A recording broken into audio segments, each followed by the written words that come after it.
یہ خدیجہ الکبریٰ کی سہیلی ہے، یہ خدیجہ کی سہیلی ہے۔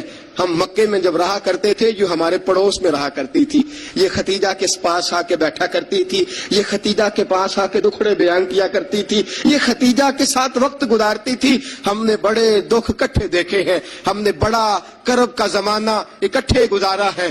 اب کافی عرصے کے بعد یہ بھی مدینے منتقل ہوئی، مجھے خبریں مل رہی تھی، آج جب آئی ہے تو مجھے وہ خدیجہ کی وفاؤں والا دور پھر سے یاد آیا ہے، وہ خدیجہ کی محبتیں پھر سے یاد آئی ہیں، وہ خدیجہ الکبریٰ نے جو میرے ساتھ کٹھن وقت گزارا تھا، وہ جو دکھوں کی وادیاں میں نے اور خدیجہ نے کٹھے سر کی تھی، وہ شیب ابی طالب کے دن جو میں نے اور خدیجہ نے بھوک میں کاٹے تھے، وہ اوجڑیاں میرے سر پہ جو کافر رکھتے تھے، اور خدیجہ محبت اور پیار کے ساتھ کہتی تھی سونیا غم نہ کرنا، اللہ بڑی عزتیں عطا فرمائے گا۔ فرمایا مجھے وہ سارے دکھ اور وہ ساری پریشانیاں